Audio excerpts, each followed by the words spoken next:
screens, it's a plot to drop the IQ.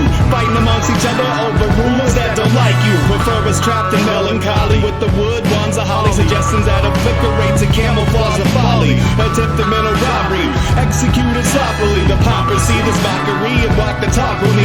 Put the hands up to touch the Akasha, cause you know deep down there's something bigger than your wallet. Sweet eternal balance of all that is good, true, and beautiful, friends. Archetypes travel through time and space to encapsulate aspects of existence that are universal, powerful, and practical.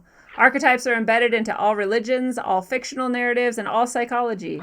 One such archetype that has affected each of our guests tonight, as well as myself, your host of Rogue Ways, Lindsay Sharman, is the archetype of all that grows from the ground, blooms toward the air, is fed by the sun, and is nourished by the earth, only to then fall again and start the cycle over. That archetype is most commonly known as the Green Man, and we are here tonight to honor his verdant embrace throughout our history. But before we get started, I want to remind you all of a few things. You can go here to my site. This is CoreySharman.com, or you can also get there from rogueways.org. And you can find all kinds of stuff, my photography and art and writing. You can also go over here to Tarot and Guidance. You can get a tarot reading while you're in town if you'd like to seek some deeper answers or deeper understandings of things going on. And you can also grab some merch while you are here, some Rogue Ways gear. And there's all kinds of things that you can buy, and that is all going to help support this show, and I appreciate it very much. I also love to get donations. If you're on the site, you have a really easy link here on the tarot page to my PayPal if you'd like to donate some money to the show to support. I appreciate that deeply. So thank you to all of you who support. If you found value in the show in the past, then that is a fantastic way to support the show. And I also have another way to support the show and myself and my work, which is my Subscribe Star. If you want to come and subscribe, I have a little welcome message for you. There's a couple different rates that you can subscribe at, and there's all kinds of media that it's exclusive there and will not be anywhere else, including the audiobook version of my first novel, Sine Curve of Aeons. That is going to be on my Subscribe Star and only on my Subscribe Star. So if you're interested in listening rather than reading to this novel, then that is the place to go do that. And right now I'm also selling the book for $15, which if you go to Amazon to buy Sine Curve, it's going to be $15 plus tax plus shipping. If you just go to the PayPal and give me $15 and say that you want the book, then I will send this to you. No questions asked, with an inscription to whoever you would like, to an address of your choice within the United States. So those are all the things I've got going on for you today. But let me introduce you to our panelists here tonight. You're going to recognize a few of them. Joining us from sunny Florida, the Petey Wheatstraw himself, back once again for a return spot on Rogue Ways. Jeff is a musical artist known as Darkside, a thinker deeper than you know how to dig, a man of many eclectic experiences and ideas, and the biggest heart you ever knew. Jeff, welcome back to Rogue Ways. Thank you very much. It's excellent to have you here tonight. Next, we have Reagan Daniels. Reagan is joining us from the sunny, hot, tropical Canada, where everything is warm and beautiful right now. Reagan is a farm boy who grew up in Papua New Guinea and learning early about the ancient tales passed down orally from the people living there. This set Reagan on a path of exploring mythologies from all around the world, including the biblical variety. Reagan lives in an off-grid cabin he built himself. Reagan, it's a pleasure to have you here on Rogue Ways tonight. Thanks. It's great to be here. Awesome. And finally, from my home and my heart, one of my longest time friends, Harmony Fronter House, joins us to remind you to keep your heart open and your mind open, to connect with others, to keep yourself well by immersing yourself in wilderness and growth, and to keep creating no matter what you do. Harmony is the author of Birthing a New Paradigm and sells many of her tie-dye and wellness crafts on her site, wildcraftwellness.net. Harmony, welcome back once again. Thank you. It's so nice to be here. It's awesome to have you guys. And so as always, I have the pointless question of the episode. It's not that pointless, and it ties directly to our content matter, but I was wondering if you guys would tell us all what your the last time you were outside and just sort of immersed in the natural and disconnected from humanity or human-made things was. Tell us about it, like where it was, when it was, and what it was like. And whoever would like to go first. I will. Okay, go ahead. Go ahead, Jeff. So one of the entrepreneurs was vacationing, sort of fishing on Big Island of Hawaii, right? Which is awesome in and of itself. I was fishing. Well, fishing's really an excuse to just sit around by the ocean, just watching the sun go down and rooting for a fish. And no fish for a day, trust me. So that was the last time. You just kind of breathe in that energy, the ocean and the sun and the volcanic rock and where else is going. It was a good time. That sounds really nice. It's really choppy for some reason, and it was like, I could tell you were in Hawaii on a beach with the sun and that it was gorgeous, but it was kind of hard to understand. I don't know if it's something that can be fixed, but just... I'm hearing your audio a bit choppy. I don't know what it is. Do you want to try to go out and come back in and see if that works? Reboot? Yeah. Okay. I'll do that. We'll wait here for you. But that sounds like the opposite of what Reagan's dealing with right now, being on a warm, sunny beach. Reagan's in negative 23-degree temperatures. So I don't know when the last time you got to go outside was, Reagan. Today. Oh, really? It was today. I had my mom actually drove me to go get the microphone, and her truck, the fuel, the place where you fuel it up is all iced up, the air return line. So she didn't want to pump her fuel, and I got to stand out there for like 20 minutes to get 40 liters of fuel. And that was my connection with nature though today. I was standing there feeling the air bite at my legs and checking out the sundogs up in the sky. Ooh. Got almost probably about a third surrounding of the sun, and just watching that next big blizzard pull in. Wow, you're getting another blast? Oh yeah, we're gonna get it tonight for sure. The sundogs, they always foretell snow. Wow, except when they're made by chemtrails. And then they could be foretelling snow. True. True. All right, Harmony, what was your last time in nature? So like Reagan, I was out today and we were out shoveling snow and just out there clearing the driveway. And actually it's a nice light snow. So I was actually able to broom a lot of it off of the driveway, and except for right out by the highway where, the snowplow comes out and blasts a nice crispy ice layer for us to shove off. So, and then yesterday I was able to play in the snow with the kids. So we had a lot of fun, and we were building some really cool thrones for them to sit on, and a huge snowman because the snow was super wet yesterday. It's really, really dry today. And so it's not as compactable.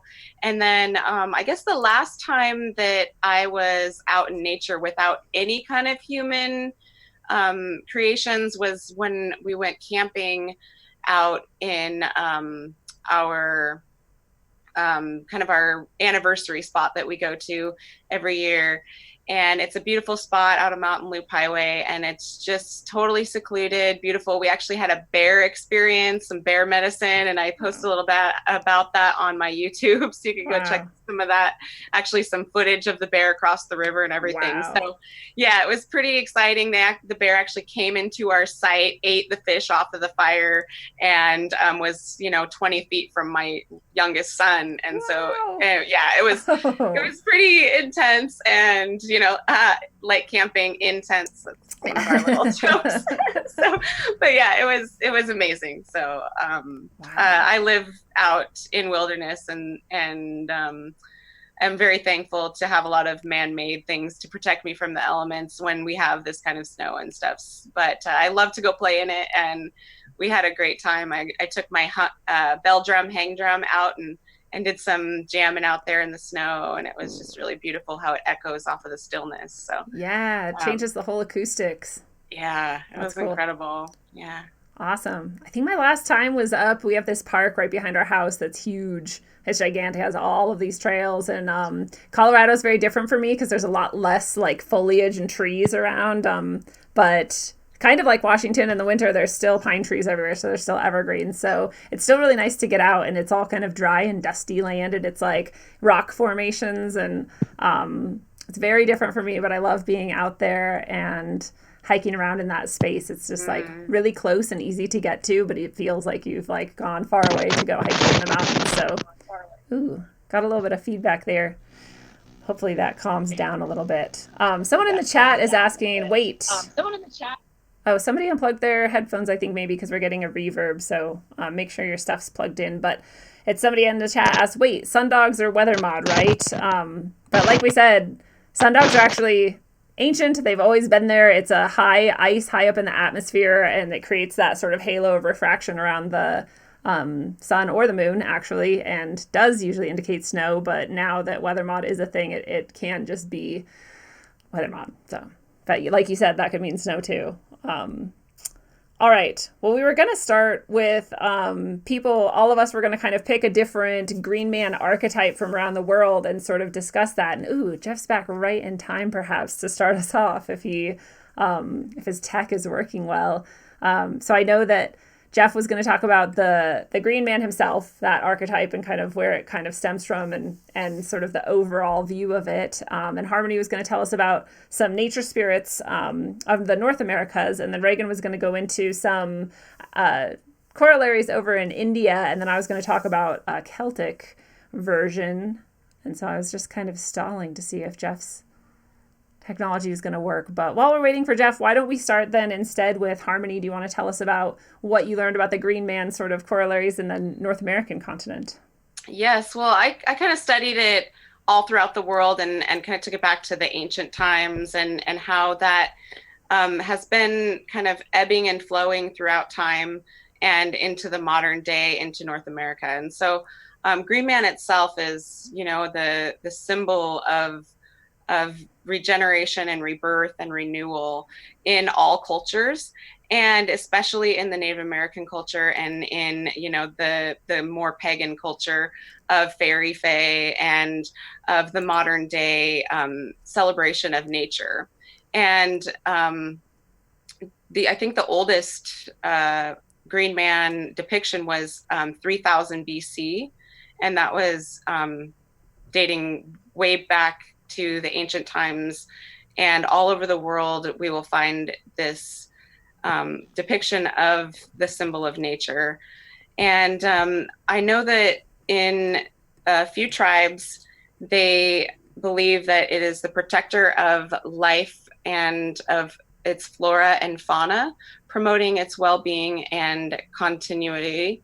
And so because of that, it is the keeper of the forest and the keeper of nature. And the entity of the green man is also known as the Gen Mawida in the Mapuche tradition. And I really like this because it really connects with how I interact with nature. They believe that if a person needs to retrieve something from nature, that they must respect and give an offering to the Gen spirit. And this Gen spirit is kind of like the spirit of nature that I connect to when I wildcraft and I do a lot of my creations from nature. I will go out and I will leave an offering of tobacco, and that is an ancient Native American tradition to leave an offering, an energy exchange kind of between something that you honor and what you're receiving from the forest. And I really find that to be really nice way of connecting to the green man. And I found that to be a really cool connection. And I also found out that the Ngen were created by the energy that is kind of the representation of the universal soul. And so in that, there's this connection that we can all have between the entities of nature and our daily walk through life. And I think there's a lot of disconnection of a lot of people thinking that we're separate from nature. And even though there is like a, star-seeded energy, and there is a lot of meddling with the organic ascension timeline, we are still part of nature, and we are essentially, like if you look at humanity as a human body, we are all cells in that human body as related to, you know, Mother Earth. We're all Mother Earth cells. And so, you know, that's how I kind of connect to it. And then the fairy fae energy that comes in also will connect to what you're going to talk about with the Celtic energy. And that is something that is universal all throughout the world as well. And the Native American traditions that I've studied, and the wise woman traditions that I've studied, we also, when we connect with the fairy fae, it's very, very connected with Green Man and with the connections of the Gen Mawida. And it's a really beautiful way to acknowledge the interconnection between ourselves and nature. Beautiful. Well said. Thank you. Yeah, I really like that those same sort of themes I think are going to repeat throughout each of our explorations. But Jeff, what did you want to share about the basics of Green Man or the origins of Green Man, or what you kind of found about Green Man archetype? I learned a couple of things. Well, no, probably more than a couple of things. Well, first, before I even say anything, I still don't have video. So if you want me to say or do anything, you're gonna need an audio cue, and I don't want to touch anything lest I break it. All right. So because everything's working right now. Right, exactly. So Yeah. just leave it as is.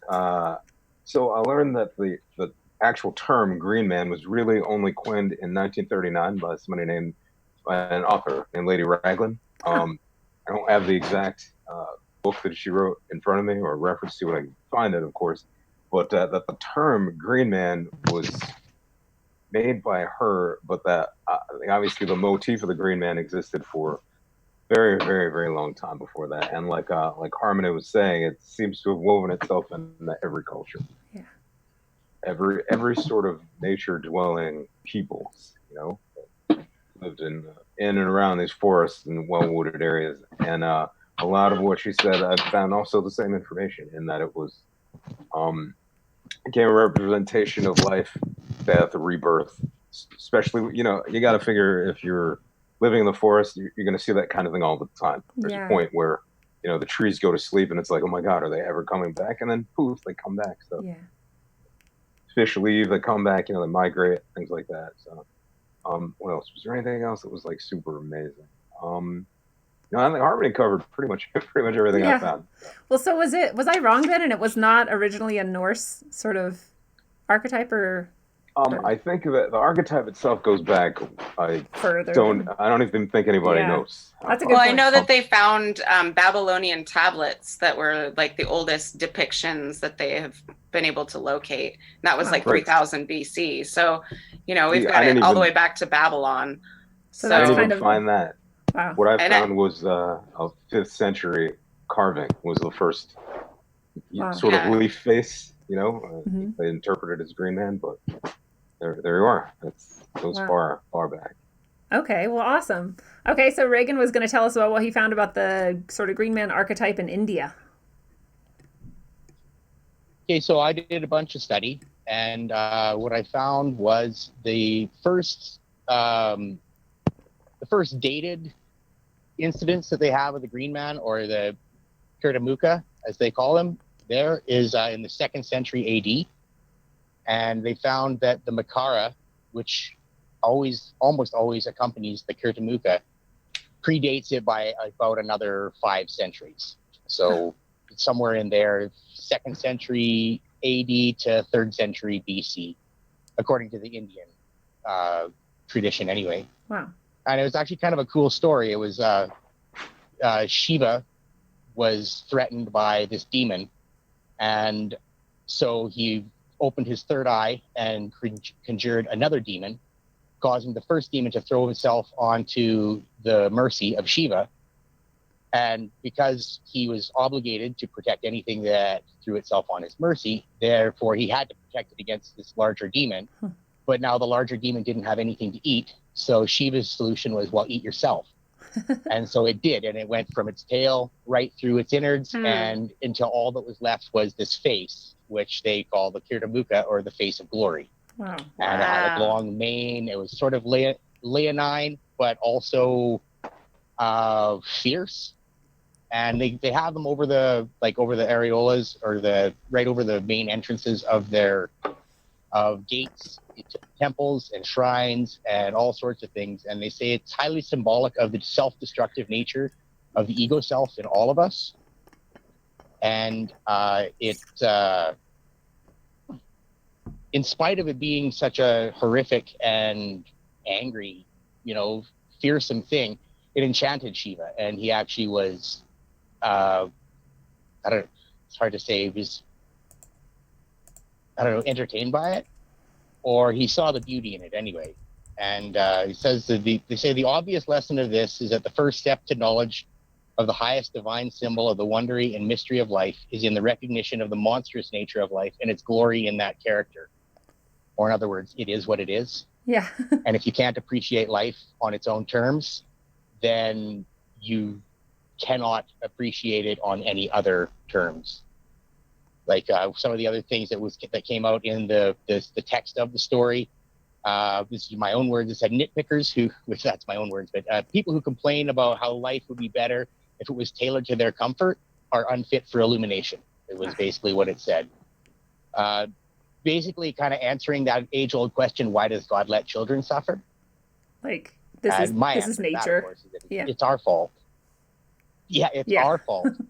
We have free will, and you can't have free will if there's a referee going to jump in and sort out every single mistake that gets made. True. So I found that kind of interesting. Yeah. Another thing it said is like people who are like the social justice warriors, they are barred from even the outer gate of God's peace, because they have the attitude of, let me correct society before I correct myself. Yes, it drives me insane. Wow. Which is right. It's completely putting the cart before the horse and then claiming to revolutionize travel. Yes. So the other thing, all societies are evil, sorrowful, and inequitable, and so they always will be. If you really want to help this world, what you will have to teach is how to live in it, and not just how to be outraged by it, which I found that to be pretty interesting and a pretty deep topic there. Very deep. It's really cool how this is like relating to our current world right now. Timely as well. Yes. Yeah, absolutely. We need this energy. I went into this not even really knowing what I was going to find, and I was blown away by how much it all linked with my own personal experience, right? I love that. It also says that it symbolizes the universe as it consumes itself perpetually. Yeah. Right? So it eats itself to produce itself. That's very nature. That's just like the essence of nature. Yeah. Yeah, it's the beauty of nature, right? Like, right. Yeah, the essence of life itself. It also right. Yeah, exactly. In all its gritty wonder, Another part that Shiva liked about the Kirtamukha is he called it a mascot of hope, for it embodies the primordial myth of the constant self-renewal of the universe, which sustains itself by devouring itself. Primordial myth. So I thought that was pretty cool too. Kind of like the Ouroboros, that's the snake that eats its tail. Yeah, that's what I was thinking of too. Yeah. That demon eating themselves. Yeah, that's fascinating that is like the essence of nature. I feel like India always just like nails it. Like, like all of us are like saying the same thing, but India's like, here's the like really clear, let me lay it out for you in detail. That's because they haven't been, they've been able to preserve their traditions for so long, and they haven't faced that cultural genocide in the same way that most cultures have.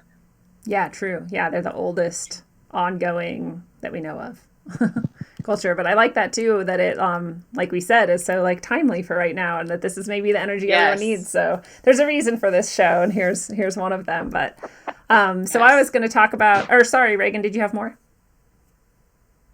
I did have a bit more. I also looked up some notes on the Makara, and I didn't find nearly as much there.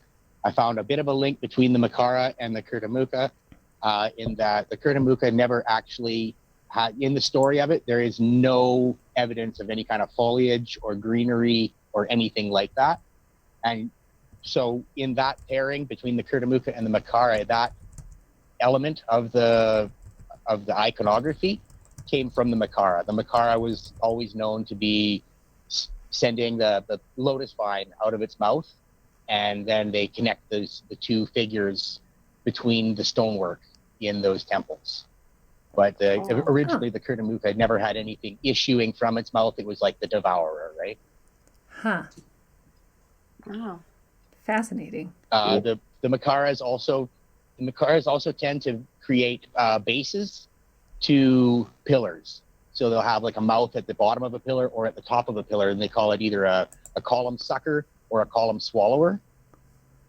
And the column will either like come out of the mouth from above, or it will be eating the column from below, almost as though the earth itself has opened a mouth and has spewed this building out, almost kind of naturally. Wow. I don't know. That's just my own interpretation of it, but that's really what all the images look like.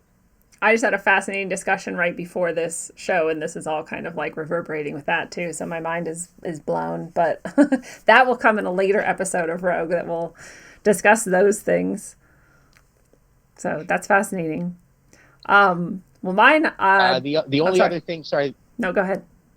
Sorry. The only other thing I had to add to it is that there was always a link between the Makara and the Kurtamuka and the lotus, and in Indian traditions, the lotus's symbol purity and divine beauty. There's also parallels between the path to enlightenment and illumination because of the way they grow up through the muddy water and then blossom on the surface to bring color to an otherwise muddy or unsightly pond. And the Egyptian depictions of the lotus use it to symbolize the creation and rebirth, which I thought really linked right back into this whole devouring itself to create itself. Yes, perfectly. And that's about all I have. Fascinating. It's almost like the lotus is like this mini encapsulation of sort of all of this. And it's also interesting because the lotus is used in like many other cultures as well to sort of symbolize like enlightenment or... Yeah, it's almost a common element everywhere you go, really. Right. Fascinating. Well, I was doing the Celtic version of the Green Man, which, it's debatable whether or not this is actually the Green Man or not, but like the parallels are just stunning. So it's pretty obvious to me that it is. And I say Cernunnos. I don't know if people say Cernunnos or not, or Carnunos, but I know that there's some people have like a hard C in there. So, you can look at that either way. And so Cernunnos is this sort of Celtic forest god or spirit or entity. He's always pictured with horns, with antlers. So it's this very masculine energy, which is interesting because I think all of these that we're talking about are sort of masculine energy. This archetype in general seems masculine and male. And it's interesting because I think, we think of nature as almost female. We're like Mother Earth, and this is like a nurturing sort of energy. But in all of these, it's male. So that was kind of fascinating to me. To see that. So Cernunnos is this nature spirit, like I said, and forest god is what he's sometimes called, or the horned god. And he's ancient. He goes back again to hundreds and thousands of years ago. And the earliest depiction is much later than the actual, mythology, but it's this like bronze sort of vase that has him sitting there like cross-legged in the trees with his horns, and he's got this like snake-like thing that I couldn't tell what that was supposed to be.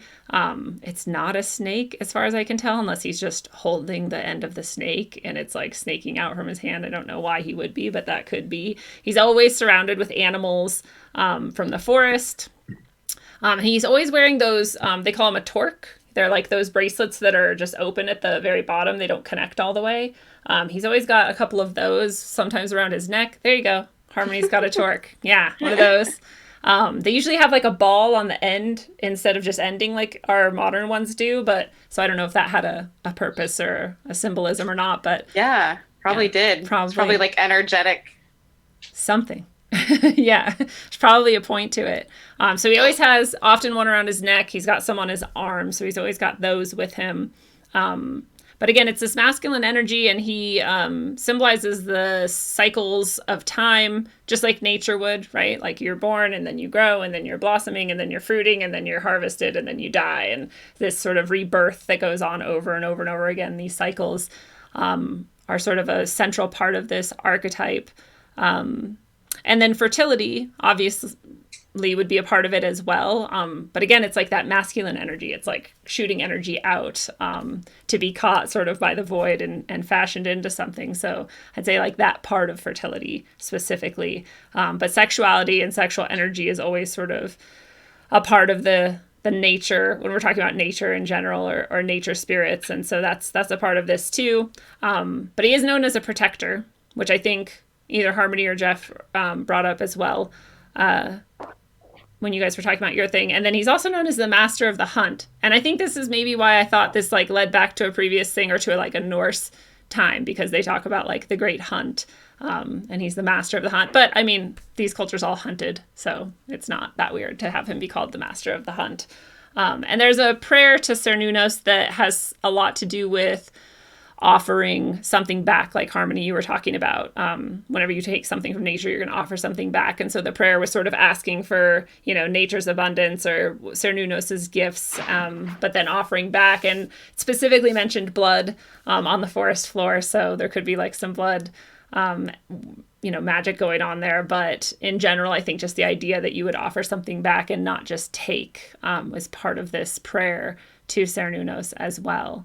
And so that's the sort of Celtic version of the Green Man that I came across. And then I wondered if you guys had thought of any other sort of myths or legends or similar sorts of entities or something that are kind of related.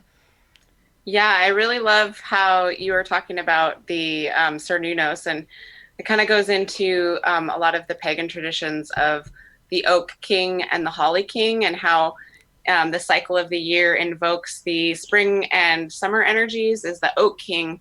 And then there's often the celebration in the fall and in the winter where the Oak King lays down and the Holly King rises again.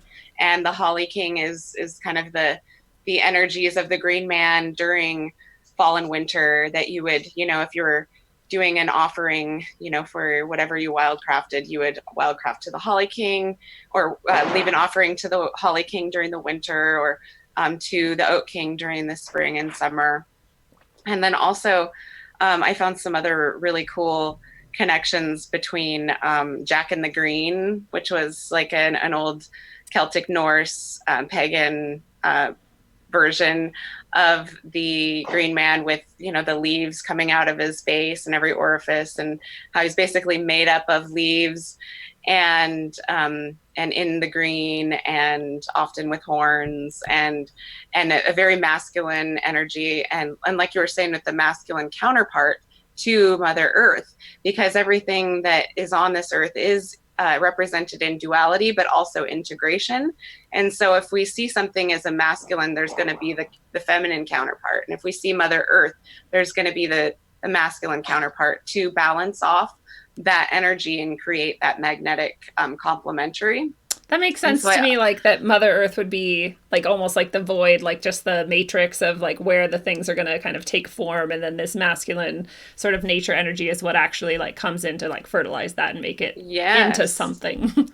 Yes. And so it's that like masculine energy of that creation of life. And I found it beautiful that they were talking about the energetic guide for wildcrafters and the energetic guide for gardeners and farmers and travelers. And so, if you're needing guidance also, like you would an elder in the native traditions, and in my traditions anyway, in Lakota, if you were to ask, some guidance from an elder, you would give them tobacco as a thank you, as a energy exchange. Like, I honor you and the energy, and thank you so much. And so it's kind of like that interplay between the energy exchange and how we walk through this life. And I found it cool. There was a lot. I have a list of different energies and characters and archetypes throughout time that are related to the energies of Green Man. And I'll just kind of throw out a couple of them, and then maybe you guys have some of the other ones. So I thought it was funny they were talking about the Jolly Green Giant. Oh yeah. And so like Jolly Green Giant, he's totally Green Man, right? Green Yes. Giant. And Ho, ho, ho. yeah, and so like in modern times, you will see some depictions of Jolly Green Giant, and you have Peter Pan. He's all dressed in green, and he's often like the energy of the forest. And then Pan himself from Celtic times. Pan is what I was thinking of too. Yeah. Yeah, Pan energy is very Green Man-esque. And then the Green Knight and Robin Hood there's a very strong connection between Robin Hood and his archery and the King of the Hunt, how he dressed in all green, and he was the protector of travelers. True. And of the people that would be traveling through the wooded areas and protect them from being robbed along the way. And King Arthur was also mentioned. Gilgamesh was also kind of a connection. Was also depicted with the leaves coming out of his face, and then there was also the connection on the walls and ceilings of churches, and they were depicted in a lot of ways as a way of embracing the long-held beliefs of the community, and in order to convert the pagan energies and the pagan people into the belief of Christianity, they would put the depictions of a lot of these deities and energies up on their walls. And they were also a kind of like used like a gargoyle and a kind of a warning for those who dive over nature and just kind of pave over nature, and an emblem of the popular resistance since the time of the Norman conquest. And I found that kind of cool. Like they would use it as energy or as a depiction to kind of identify who was in the resistance towards the Christians, the people trying to basically. control, right? Yeah, the controlling factions. And it's interesting because it makes me think of Hamlet. No, not Hamlet. Macbeth. Yeah. In Macbeth, they come with the trees like on them. They're like they're like literally camouflaged as the forest, because part of the prophecy was that the forest would come to like kill him or whatever. And he's like, "That's crazy. Forests don't do that." And then they dressed in the forest and came to kill him. So it was true. Mm-hmm. Yes. And this one I really found to be cool because it was known to be an apotropaic spirit in nature. What? Believed to ward off evil. Did right? it literally use that phrase, or did you just... It used that. Shut and the I was fuck like, up. oh, I am going to... because that's... Because Lindsay is a apotropaic spirit. That's like right? my moniker. That's been my handle online for years. It's been my email address since I was like 16 for like over 20 years. Like, that's crazy. Yeah. They literally use that phrase. They use that word, an apotropaic spirit in nature, believed to ward off evil. Like gargoyles, they had the decorative function merged with a devotional function. And I thought that was really beautiful. So a little attribute and synchronicity kind of put together through there. So yeah, I don't know what other kind of entities or depictions throughout time that other people have found, but I found that to be really cool, and the connection of how we're kind of merging into a new age of connection with nature and being able to use those energies. Yeah, it seems like it's all like coming back right now. So what did Jeff or Reagan, what others did you come up with? I didn't really come up with any new ones compared to those, because Harmony is clearly an encyclopedia of knowledge on this. Yeah. Awesome. But as an observation, I do find it interesting that these are all horned gods, and if you look at horned deities, not necessarily God, they're all horned representations, right? And modern Christianity, the only horned god is the devil. Yeah. It's just kind of, it's weird how the demonization of entire belief systems came to be. So it just makes me wonder why. Is there? Seems like it was a power play. Yes. You know? Well, now that you're saying that, it's making me think of like we're seemingly intentionally disconnected from nature in so many ways, to the point where we now are like celebrating AI as possibly taking over all of the planet or Right. whatever. Like, you know, and then Yeah. if your best ally has horns and you've been taught your whole life to like hate anything with horns, and like, Fear it. Yeah. nice, good connection. Well, and I was also thinking though, like when Pan came up, it's like not all horned entities have the exact same energy, because Pan is a lot more like tricksterish than I think some of the Green Man archetypes are more like almost like Sasquatch, you know, like more just like protectors and like stoic sort of like, do you know what I mean? Like it's like a slightly different energy, even though it has similarities as well. I don't know, all I'm saying is like Almost maybe like a not. ranger. Yeah, and maybe not all horned entities are equal, but definitely it is interesting that we've been taught to fear them. Right. Yeah. Because that's a big red flag. You know, it's like what? It's horns. Yeah. Freaked everybody out. You're like, whatever you told me to fear, I should probably go check out. Check out. Yeah. Exactly. Make your own decisions about it. Yeah. Yeah. But we're all in agreement with that. So what did you find? One of the Anything? interesting things that Go ahead, sorry. So one of the interesting things that came up when Harmony was talking that I remembered is from my background in Papua New Guinea, they did a lot of head hunting there. And when they killed somebody and took their head, they would flesh it out and empty it. And then they would actually hang it up in the men's longhouses with leaves coming out of the eye sockets. Wow. Oh. And that was like something that, yeah, there's no connection that I just thought of it now as Harmony was talking. I was like, holy Wow. crap. They had their own rows of green men, Wow.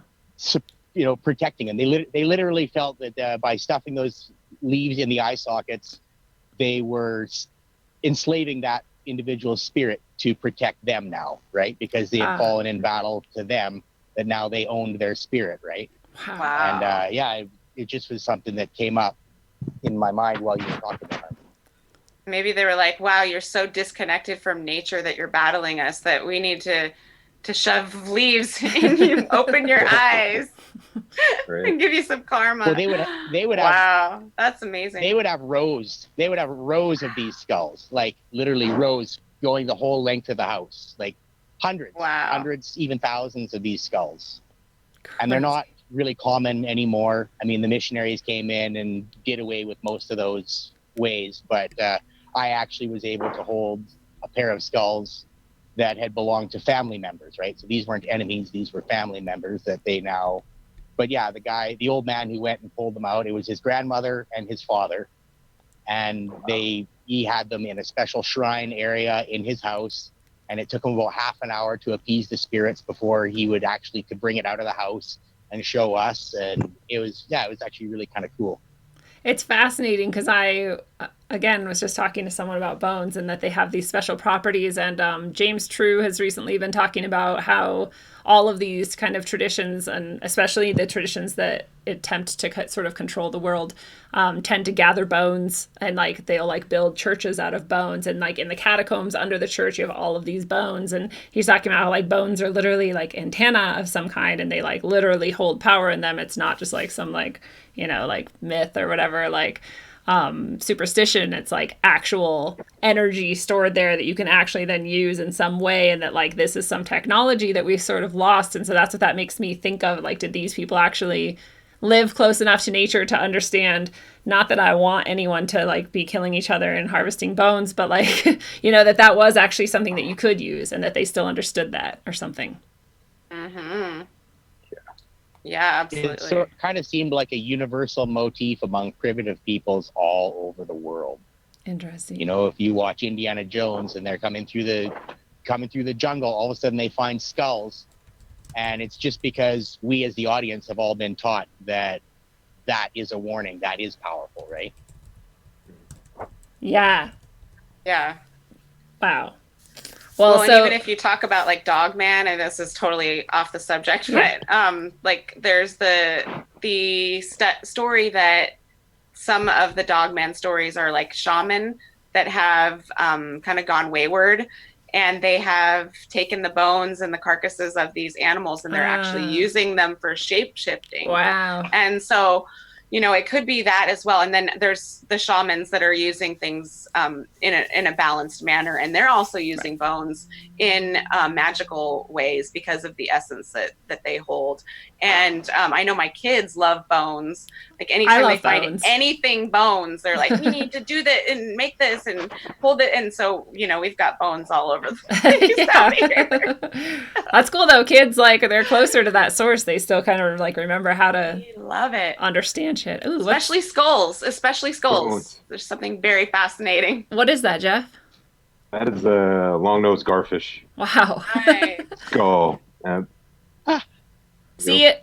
And look how the bone is shaped, like where the energy is all like directed in a certain direction, like, and that's where all your consciousness is headed. It's interesting. To jump back, or go ahead. Got hit by one of those.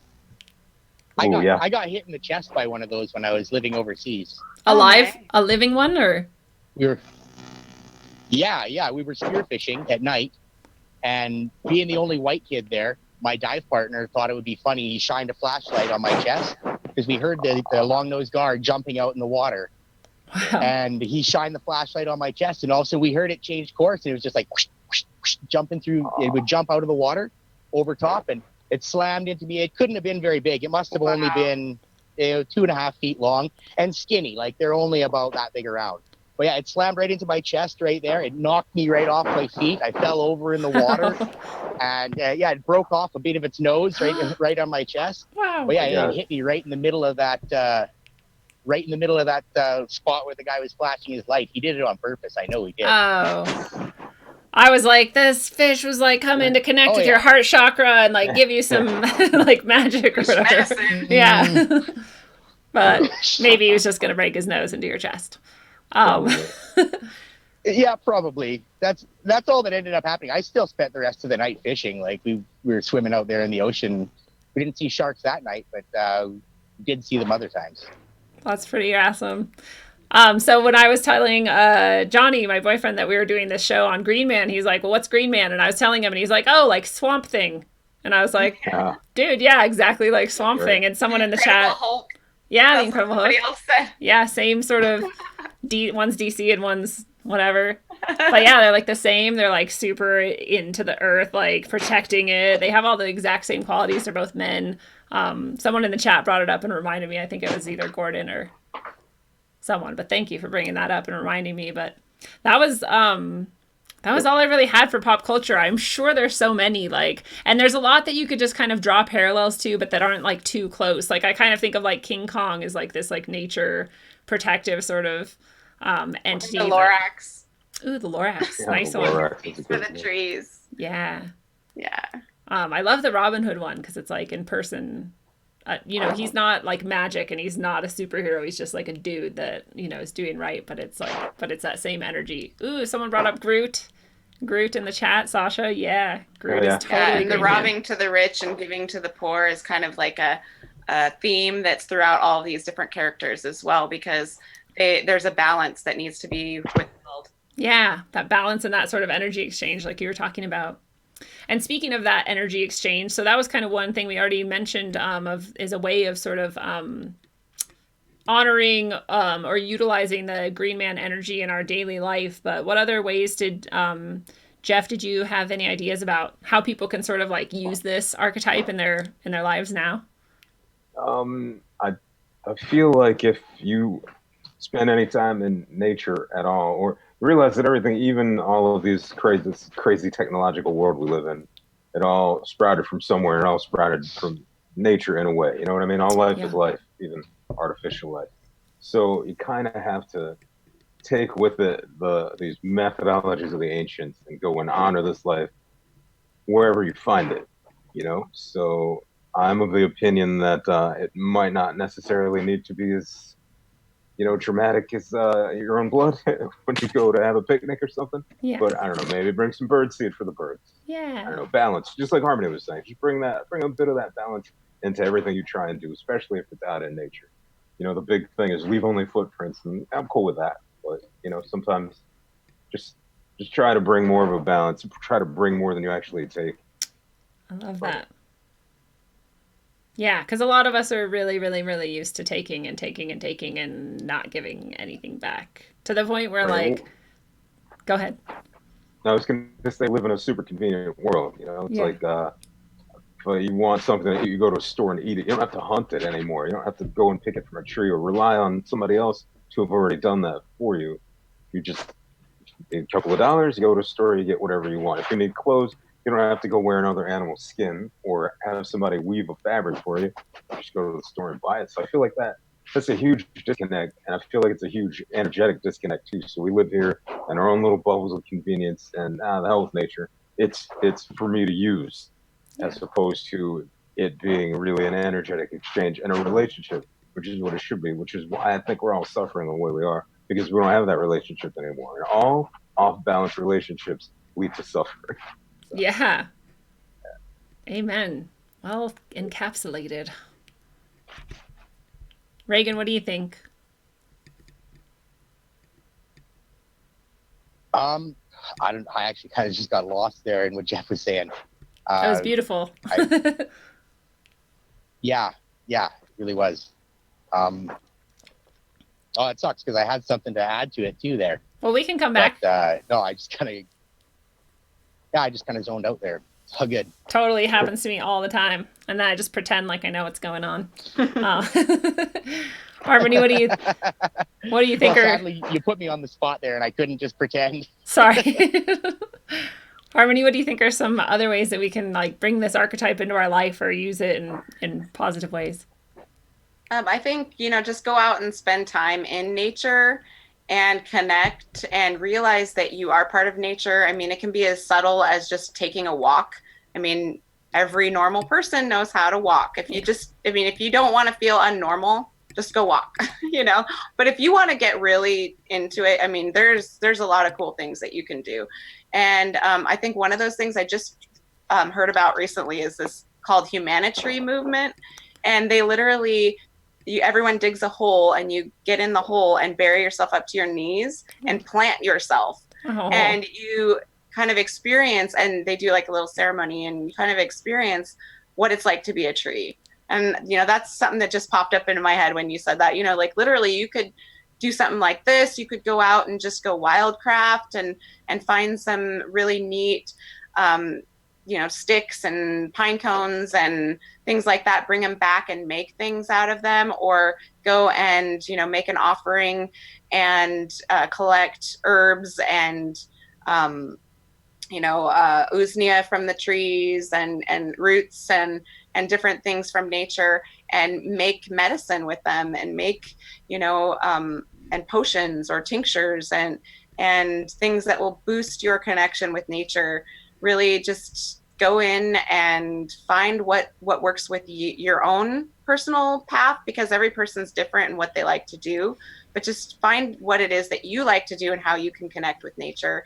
And like Jeff said, give the offerings, because that energy exchange is really important. The more we give, the more we get. And you can't, keep receiving anything from a full cup. You have to keep pouring out. So, the more we give, the more we receive. And that would be kind of my piece. I love it. I don't want to discourage people, because I'm totally with the giving back thing, and that's very like essential, and especially like I think where most of us are right now in our lives, like that's something that we can do. But I know there's people who are like stuck in the middle of trauma still, and someone just brought this up in the chat, and the earth will like take that from you. Like the earth is like this infinite like sink, where you can just like go and like literally like put your feet in the dirt, like the people in the humanitarian movement or whatever, and like let it have it. And if at that point that's the best you can do, like that's the best you can do, and you don't have to feel like you need to like do anything special except maybe say like thank you for that, and like that is maybe enough in that moment. So don't like let that distract you from the fact that like the earth is totally, I think, there for all of us. But I do think it's like the best thing we can do is to try to be connected with that and like literally touch it, you know, with our hands and our feet and like be in it in the sensory way, like as immediately as possible. And to build that up if we can. Like I know like Harmony has this amazing garden and my goal is always to have an amazing garden, and then I move a lot. So, but I want to like start doing more of that. And I think that that's a really worthwhile thing too, and to have as many plants in your house as you can manage to keep alive, because that energy is really good as well. And you can even keep yourself grounded and your plants grounded in your house if you have grounded outlets, or if you run some wires from outside into, they have like grounding mats. I actually have one I could sell somebody if they want. I have a spare one that I would give you a deal on if you want one. They're pretty cool. I sleep on it. And I think that that can help a lot. I don't think it replaces actually going out and being grounded, literally like with your feet and your hands in the dirt or whatever. But I think that it doesn't give you the endorphins the same. And the bacteria exchange and also, there's all sorts. It's not as good, but it's something that is at least I think a little bit helpful. But the other thing that I wanted to mention about bringing this archetype sort of into your life is recognizing that you are always in a cycle as well. And you know, there's like the obvious cycle of like your birth, and then you're a child, and then you're an adult, and then you kind of, you know, get older and wiser, and then you eventually die. But there's also the more sort of metaphorical processes that are going on all of the time, and you're always in emotionally or mentally in one of these stages of the cycle. And so to just maybe like take some time to be aware of like where you're at in your own personal cycle, which can revolve many, many times. So like just because you were budding here doesn't mean you won't bud again, like it'll come back again, but just be in touch with that sort of side of your internal process, I think is another way you can sort of make the Green Man archetype a part of your sort of daily reflection, maybe in that way. So those are the things that sort of came up for me. And Reagan, I'm not sure if you recalled what you wanted to share. Yeah, I did. Okay. I did. I got it back. Well, some of the ways we can bring the Green Man archetype into our lives is, I was just talking with my mom about this today. She was saying how when we used to visit my grandparents way out here in the country, when we lived in town and we lived a much busier life, we would leave here and mom would say, you know, like, oh, I can't believe mom and dad just sit there and watch the birds. You know, like we go there and we talk to them and they're like, talk about the chickadees for 20 minutes. And she was like, and now that she lives out here and she's helping with my grandma with things that, you know, that my grandma's dealing with, she's kind of coming towards the end of her life and my mom's helping out around there. And mom has suddenly taken a completely new appreciation to watching those little birds. And, you know, today a pine marten showed up outside there. And so they were watching it as it circled the house and checked out the territory, etc. And we don't need to always just focus on the outside either. That's another thing that you brought up, Lindsay. Appreciating nature and appreciating the green can be as much as just taking ultimate care of the plants that you do have in your house. Yeah. Like I had a plant in my bathroom one time. I moved into the place and the plant was there. I lived there for about 1.5 years, and I would throw it a cup of water every now and again, but I didn't really pay a lot of attention to it. And one day I was getting off the toilet and I looked and washing my hands and whatever. And I looked at this plant and I was like, man, the leaves on this plant are covered in soap scum. Like just a little bits of soap and whatever had splattered on the leaves over this long period of time. Who knows when it had been cared before I had moved in there. I mean, these weren't really great caring people that had lived in this house. It was kind of one of the lower income places in Dawson Creek. And so I was, you know, washing my hands and getting ready to leave the bathroom. And I thought, hey, how about I give this plant a little bit of love? You know, it's kind of looks like it's having a hard time. So I got my hands wet and I just reached out and I started wiping the soap scum off the leaves. And this plant just sags towards me like fast. And I was like, I was so mad. I was like, way to go, Regan. You know, you just busted your plant. You could have just left it alone. But no, you had to go reach in there and mess with it. And I went reaching down to the base to see if I could replant the base and get it to retake. And it wasn't broken at all. It had just leaned at me. It just wanted your help. Like it said thank you. It recognized, I believe it recognized what I was doing and it just leaned into it like a dog or a cat will when you scratch their ears. Oh. And we don't need to go 100 miles away from home out into the middle of the wilderness and nowhere to find that little bit of green. Sometimes it can be the struggling houseplant in your bathroom, Yes. Yeah. I love that. That reminded me of this story where I had this, my friend had this like dead plant in her house, or it looked dead. It was a philodendron, but you couldn't tell. And it was all just dead brown stalks, and it had maybe like half an inch of green left on one of its central stalks, and that was it. And she was like, "Do you want this plant?" And I'm like, "I don't think it's a plant anymore, but I guess I'll try." Because I felt bad for it. So I took it home. I tried to like clean off the dead stuff, and I started watering it, and I put it in the sunny like place. And I had heard that plants liked music, and I was really into reggae at the time. So I played it Bob Marley like all day long when I would go to work and like school and stuff. And I would come back and like leave it on because it's Bob Marley and it's cool. And that plant fucking like it exploded and shot up, and all of its like every single leaf was sticking straight up, and I still have that plant today. That was like 19 years ago. Plants love reggae music. Dude, it loved Sure it. do. Yeah. Yeah. Yeah. That plant's like Absolutely. one of my best friends. His name's Phil. You can meet him someday if you come over. I love it.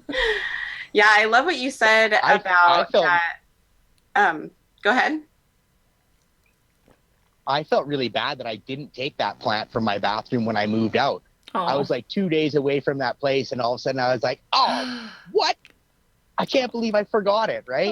It's the first plant I ever had like a real connection with, and it's probably still in that house. Well, hope that it's still in that house and it's giving good energy to the people who are with it. It's activating them with the Hopefully. love you gave it. Yeah, you spread that out. I hope And I so. love what you said about gratitude, because the offering can be just that: gratitude, a thanks, a song, an acknowledgement that something more exists. And I think because Green Man is the voice of the trees that kind of cries out as the wildwood needs protection. It's kind of crying out to us, and we are the stewards of the earth. And humans, we are supposed to be kind of that bridge, that midpoint between the energies of Green Man and the plants that are kind of crying out, and I love it. Kind of like connected it all together for me when that thought came in, and just like how we are like that tangible connection, and we can be that steward of the energies of the earth and the magical ambassadors of Green Man. Yeah. Well, my favorite part of the show is coming up, but first, just before we get there, does anybody have any related archetypes that they came up with? I just threw that in here in case, but I don't myself have any. Not really, but I did want to add one other thing, because it was a thought that just occurred to me, right? So, like in the biblical story of creation, the plants were made before people were. Ooh. So maybe that speaks to how much more ancient the plants are than us, and how much more intelligent they may be, because I know science has discovered that like entire fields of grass will send out, it's not pheromones, it's like the plant equivalent, Yeah. where they communicate by like a scent or something Yeah. to tell other grass way down the line that something's eating them. So to change the chemical composition of the grass that's over there, so that Yeah, plants it's like won't a eat stress them. hormone.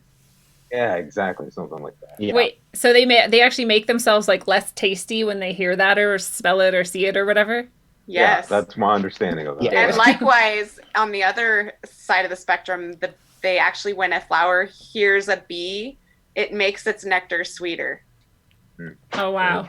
Yeah, it's amazing. Wow. Butterfly or anything like that. Yeah, I had heard that they've been starting to learn like what the different sort of ways that plants communicate with each other is. And I'm always like, whenever this happens, because it happens with animals every once in a while too, they're like, wow, we learned that prairie dogs have a language. And I'm always like, well, like, no shit. Like, what living creature doesn't communicate in some way?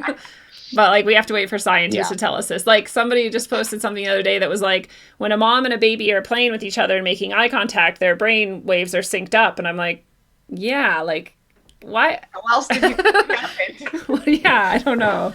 I guess I just like think there's so many things that should be obvious, but like science needs to go in and prove it. And it's like, okay, guys, Yeah. good job. Well, finally, the science is proving it for all those naysayers, you know. For all of I'm us a already bridge- knew it. I'm a bridge builder. I love science and I love Yeah. spirit. I love connecting it and putting together the pieces because it's like two different languages for the same thing. Exactly. You know? Yeah, it's just a different layer of the exact same thing. I like doing that too. Yes, there's many Cheers. connections. Now, if we could just get the like materialists to agree, that'd be awesome.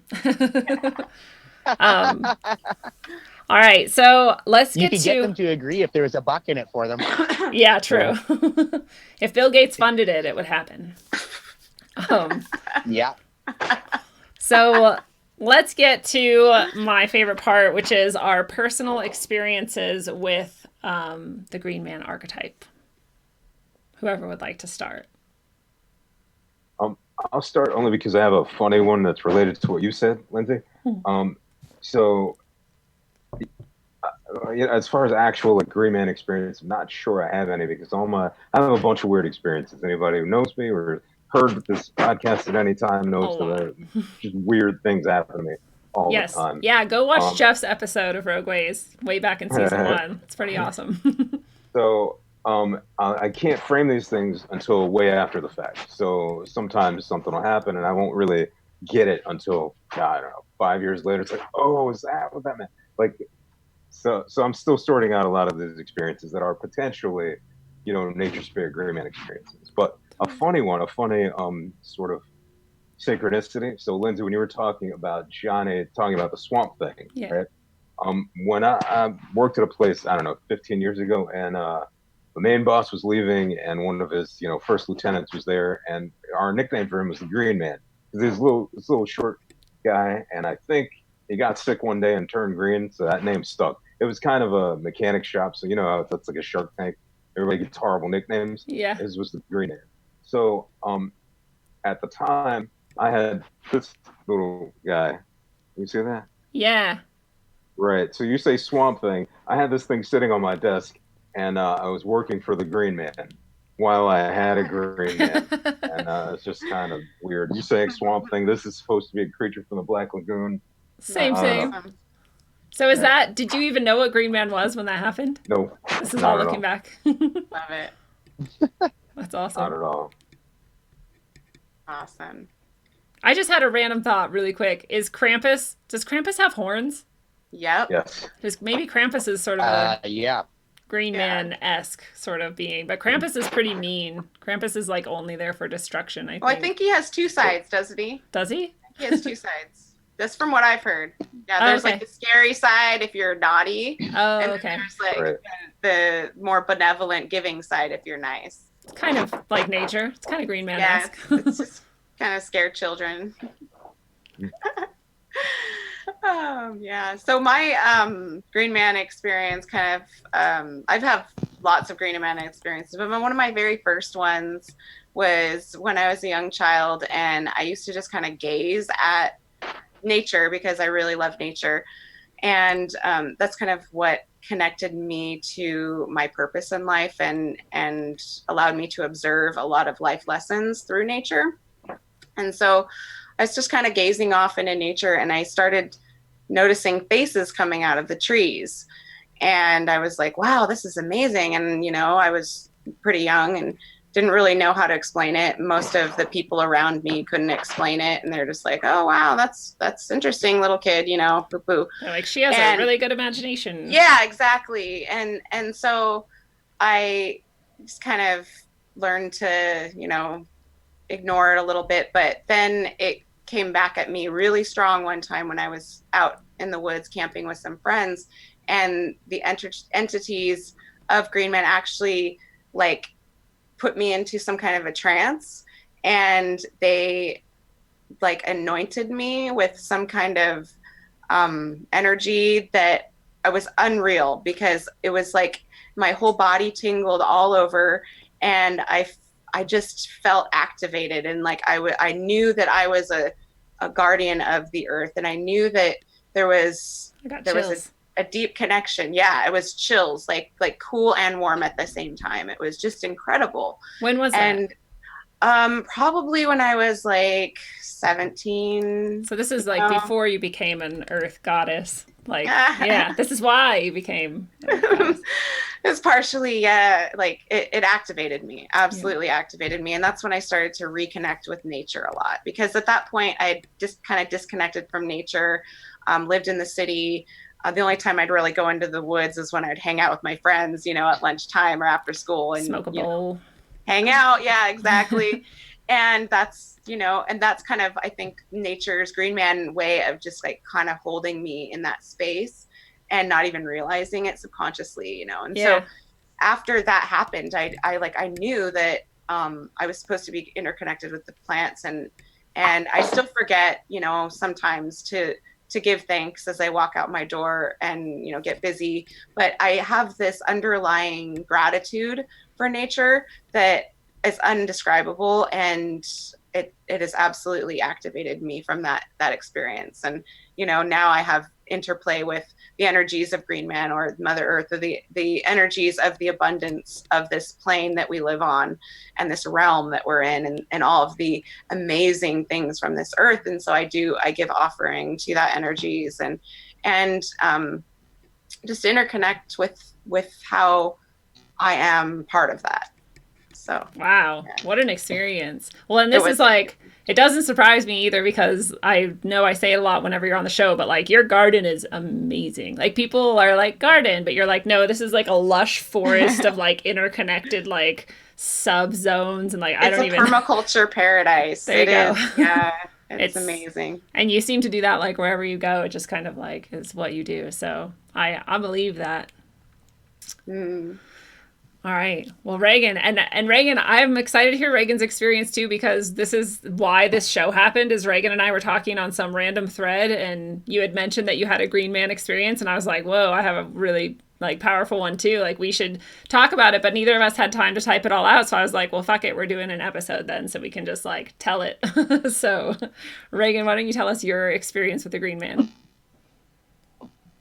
Well, my whole experience with the Green Man, like when I look back on that weekend, it was incredible. Like I'll only focus on the Green Man today, but I had multiple crazy experiences throughout that weekend. I was at the North Country Fair.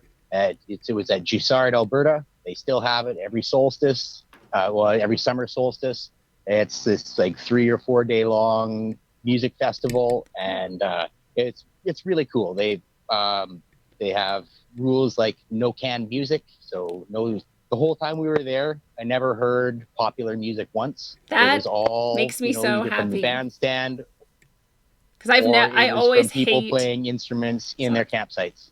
Wow. Because I hate that. I hate that you can go anywhere and hear the exact same song you've heard 7 million times before. And so to be somewhere, so to hear like only novel music, like that'd be amazing. I'm probably gotta go to Barter Fair, anyway, Lindsay. We're at this. True. I'm gonna take you. Go ahead. So we're at this music festival, and I'd gone there with 2 of my roommates, and I brought my dog, and I left my puppy back at the campsite, and we were taking turns watching her. One of us would stay at the campsite, the other 2 of us would head out, and then after a few hours we'd come back and switch out, and we just kind of rotated that way throughout. And one of my old friends from another town, we ran into him randomly there, and his name was also Regan, interestingly enough. Wow. So it's funny, actually, I call him Little Regan because he's much bigger than me, but he's about a month and a half younger than me.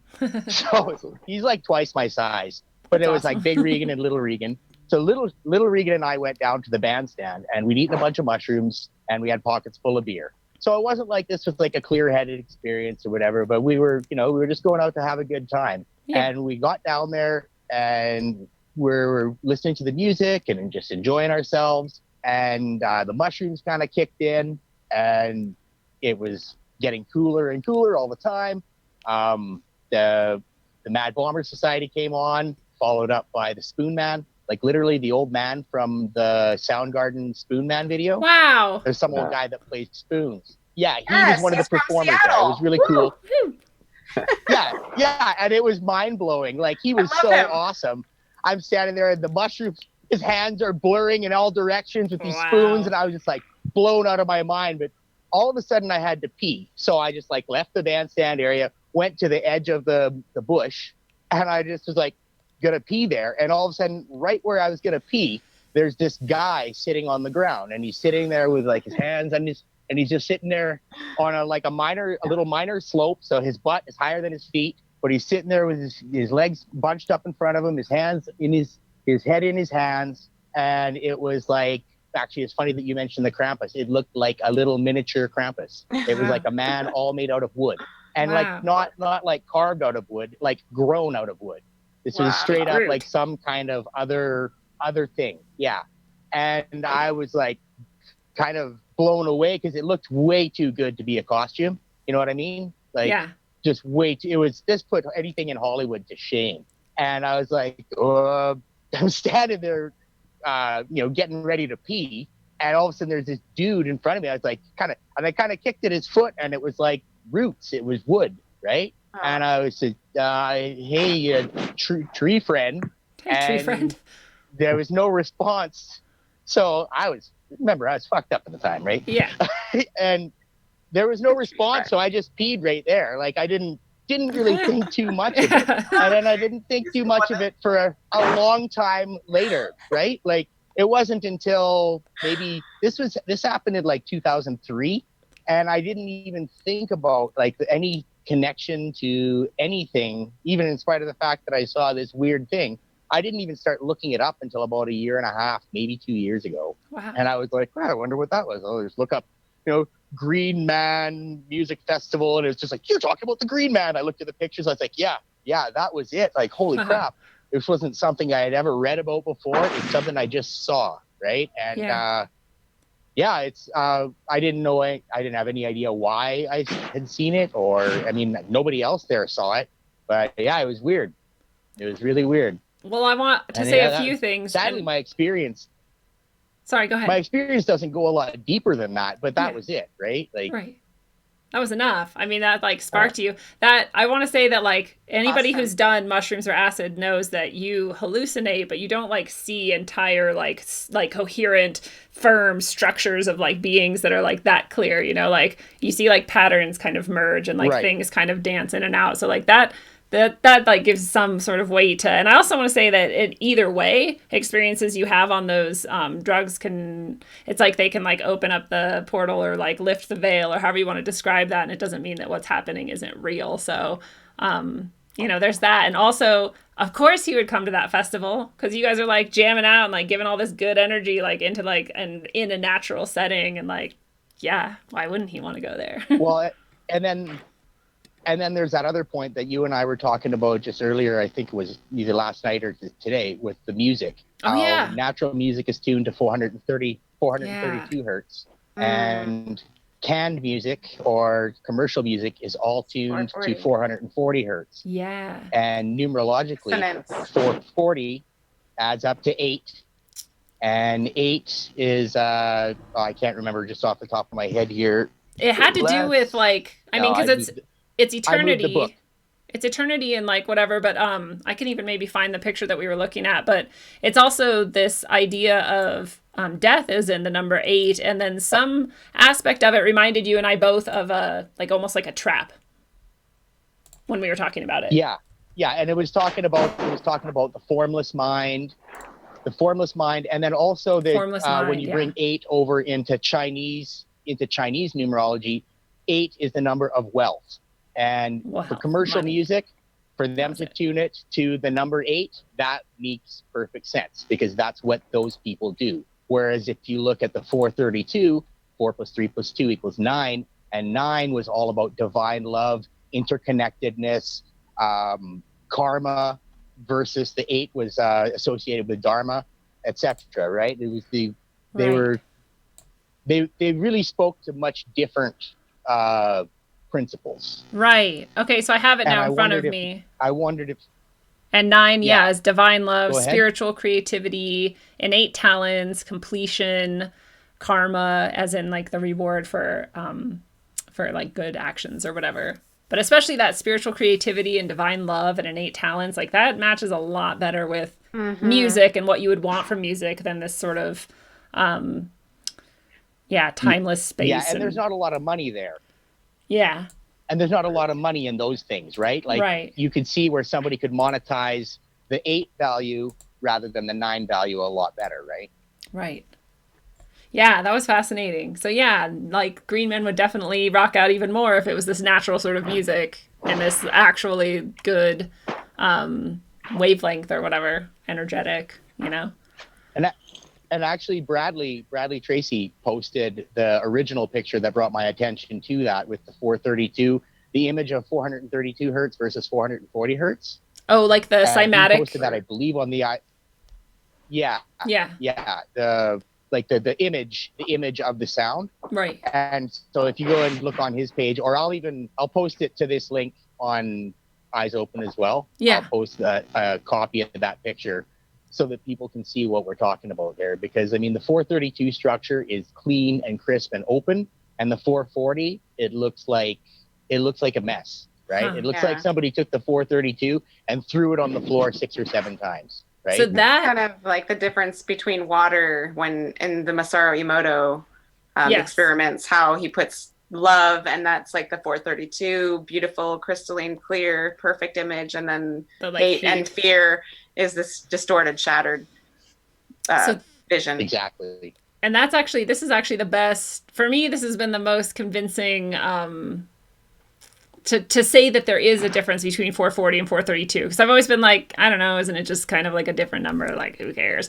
But like to see that image is like, yeah, that's different, like that's creating a different effect literally on physical reality, and that's very convincing to me. Well, and the difference between the two, like 8 times 54 is 440. I think it's 54. No, 55. 8 times 55 is 440. And 8 times 54 is 432. It's only a difference of 8 hertz, right? And they're even numbers, but right. And the 5, it's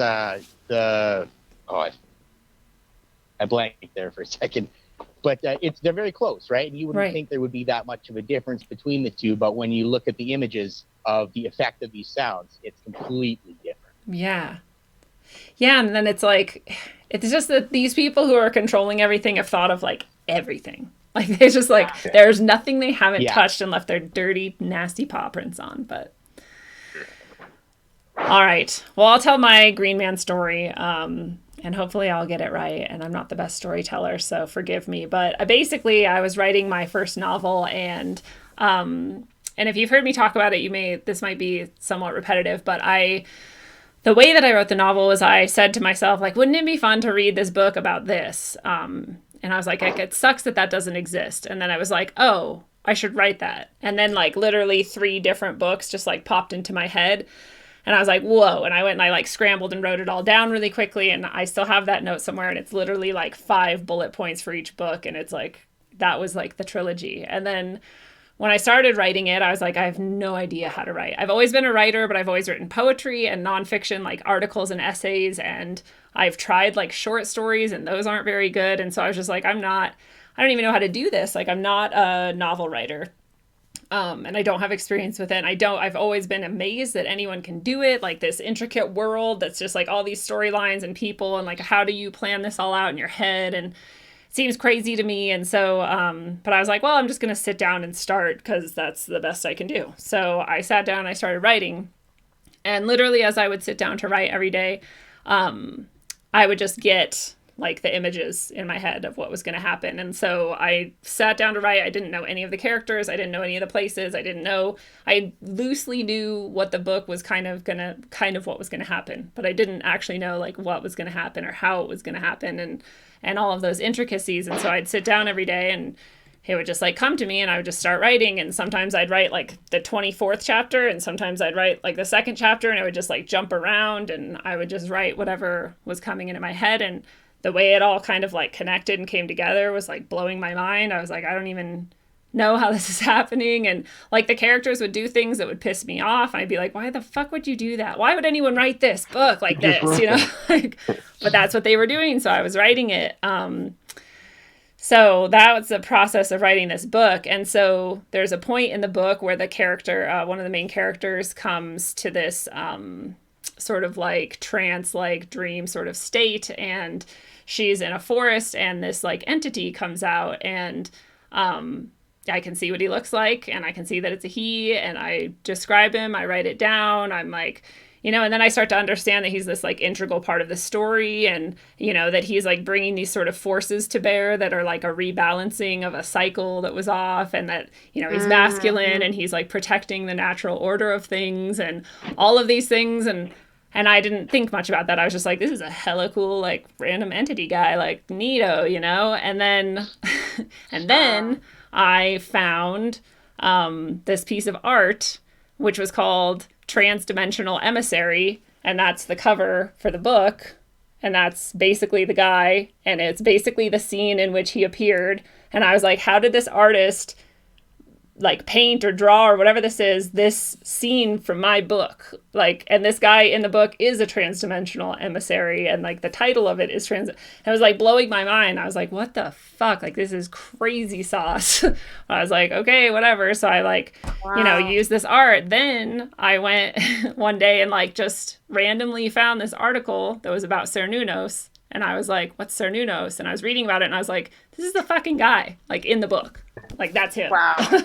Like, and you've never told me that before. That's so awesome. I don't know. Because I don't. So awesome. I got a lot of random we have stories. So many other cool things to talk about. Like, there's a lot of cool stories. I never know which one people want to hear. But I love this. Yeah, so that was Cernunnos, and that blew my mind. So powerful. Right? So then I'm like, this actual, like, because at the time I wouldn't have believed. If somebody told me that story, I'd be like, yeah, you're full of shit. Like, fuck you.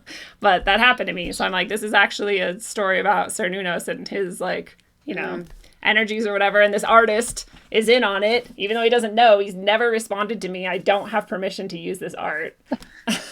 But I had to, because I'm like, that is the fucking from the book. Like, what the fuck? I've tried over and over again. Every few years I try again, and he never responds. So I'm like, okay, if he ever wants it, I'll kick him a few dollars. But yeah, it's not like you didn't try. I tried.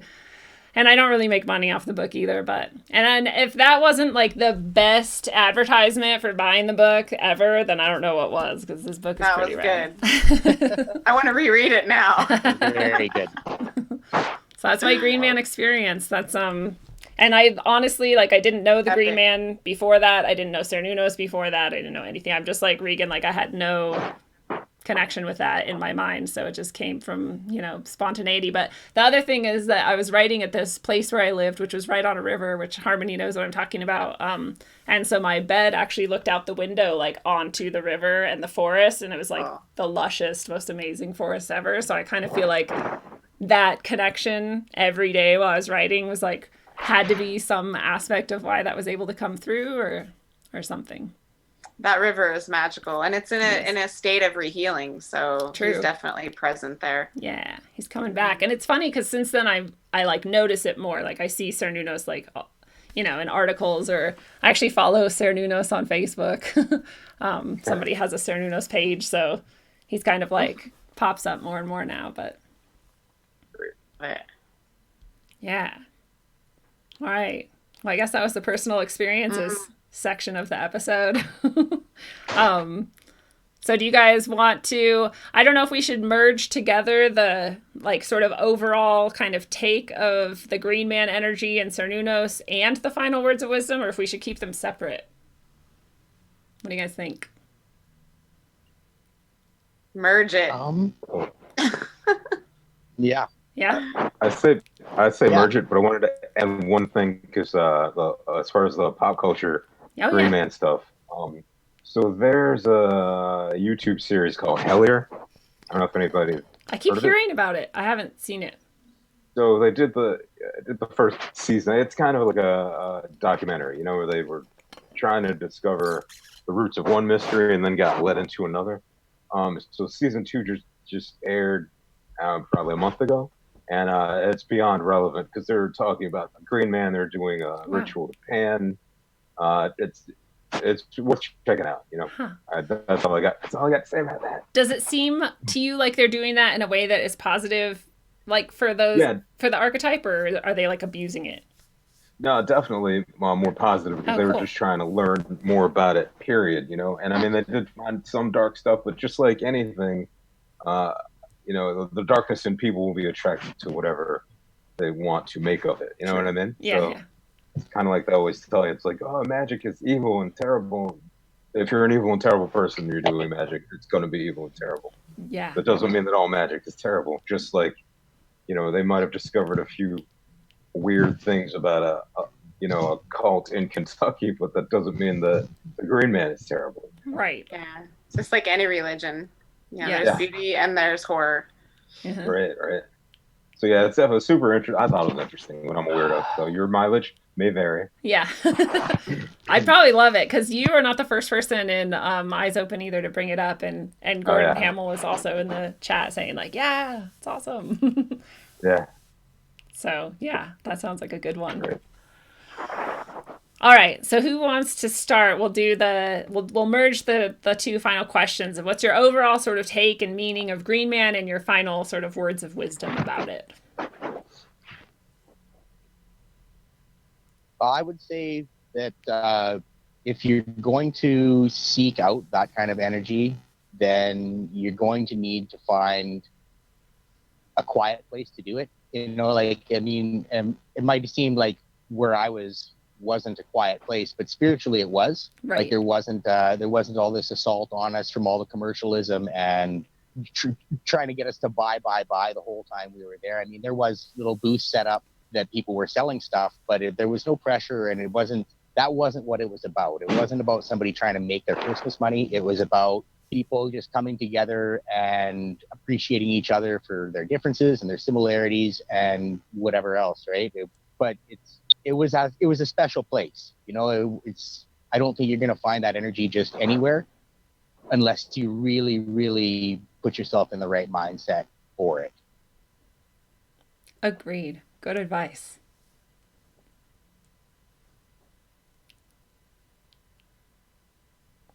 And that's really about all I have on that. Who wants to go next? I would say that my connection with Green Man is kind of like I said, it's that archetype that connects us all to the underlying part of us that is nature, and it's essentially a manifestation of the energies that we all possess and that nature shows us. And it's a magical, legendary piece of our history that we need to make sure that we fully kind of dive into in order to find our own connection and our own meaning of what it means to us, because every person has a different story. Every person has different ways to interact and to connect with the energies of Green Man. And so every person is going to be able to do it in a different way. And just remember that each person's story is individual, and how we interact in this story is individual. And it's very important to step into that individual purpose at this time, because right now there is pivotal energy that is flooding in, and some people call it the new yuga, some people call it the age of Aquarius, some people, you know, are just realizing and being sensitive that there's something else and something new that is happening. And so to integrate those energies from the past with that of the future, and write your own story, write your own ways of interacting, and your own rituals and your own celebrations and your own songs and prayers, and do it with gratitude. Amen. What do you got, Jeff? Blessed be. Me personally, I'm kind of you know, a seeker. Aren't we all though? So I'm trying to. I realize that not just that I need to reconnect with nature, but I'm trying to interface with nature directly. And it sounds easy, but it is easy. But that's the part of my brain that I'm trying to dismantle, especially through like forcibly dismantled because I'm digging into more and more ancient and older practices and beliefs and rituals and things like that. Because I kind of feel that these things have been purposefully, not me personally, like no one was in my head saying, hey, you never do that. But, as a society, we've been purposefully drawn away from these kinds of things because that's where true power resides. If we're from nature, we're part of nature, we're part of the whole cycle. Yeah. I would rather get on that wave and ride it to the shore and see where it goes, as opposed to just kind of, sitting here and hoping and not understanding what's happening or why. I was talking to somebody the other day, just a couple of weeks ago, about because we just went through Christmas or whatever it was. Anyway, Yeah. The point is, these were all really special days, equinoxes and solstices and all that. And it's like, we're so far away from the original meaning of any of these things that people don't even care anymore. It's like, oh, it's Christmas. What'd you get for Christmas? That's not the point. The sun dies for 3 days. It just stays in one place. It's like, that's real grit. That has real meaning. And it seems like, oh, so what? Who cares? And it's like, you'll care when no carrots grow next year if it doesn't come back, So it's like, that's my deal. I'm trying to reconnect to these energies, basically.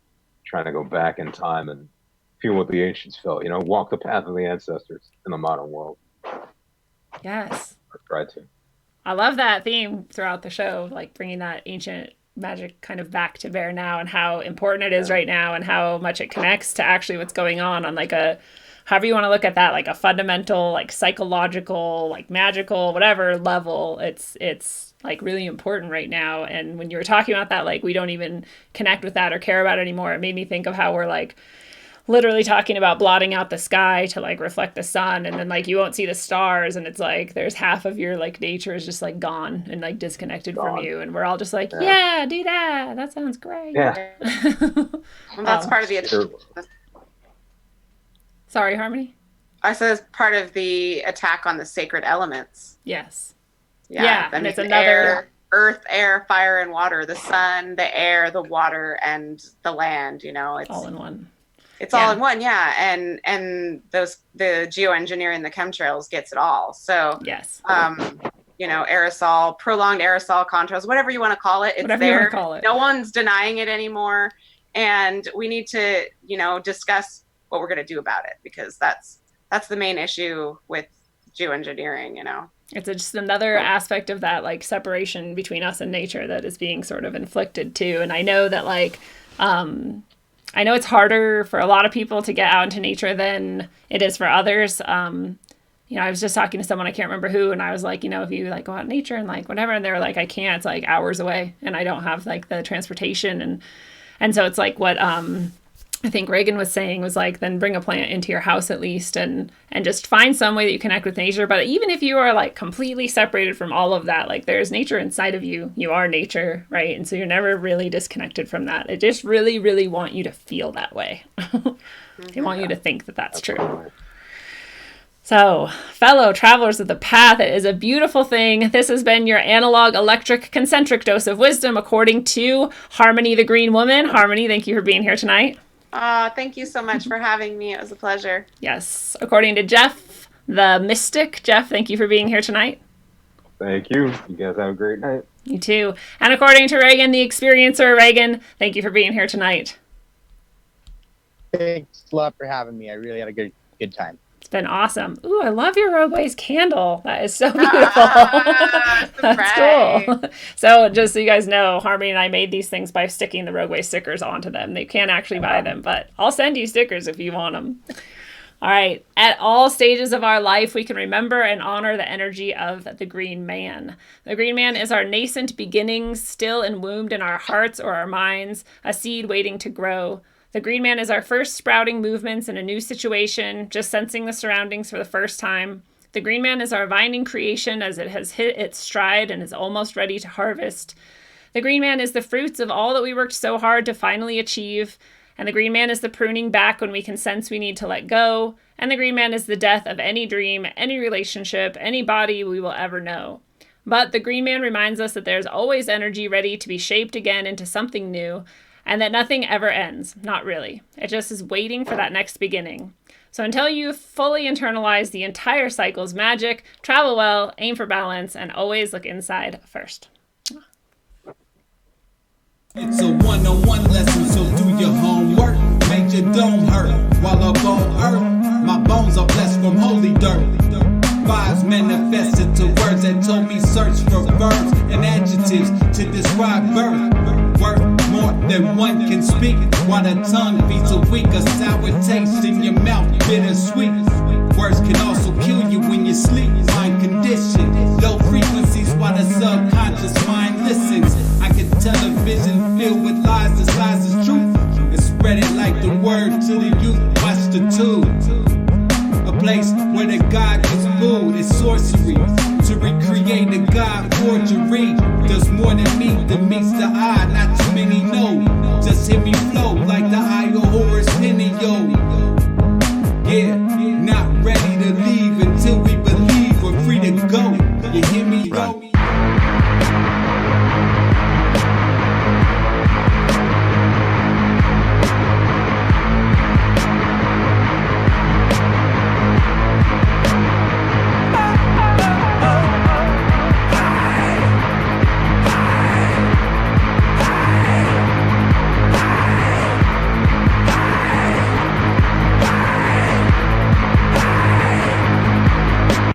Sculpted from the ether, the material will eat ya. Stuck on this plane, lanes use jet fuel to greet ya. The dimensional 3 ain't beating me on top of the 4th. Didn't climb Jacob's ladder to squab with a sword. Forged with ink drizzle, branch down. Try quiet your lamps now. Ascension past the matter, that they slam out they damn mouths. We ain't on land now, but they over understand. Sacrificing wisdom, hoarding dumber, kosher, wicked hands. Putting faith in worthless worship of the mortals. Artificial portals, mass ingestion of the black goo. Bioengineered morsels, conversing with machine elves. Bypassing maggots, they stuck on Android screens now. I'm scrolling emerald tablets. Moloch living lavish, off the backs of the savage. Them clasped hands at the Sabbath. Smack of energy damage, they done twisted the tongues. Put nanotech in the lungs. The awakening's begun. All they really can do is fucking run.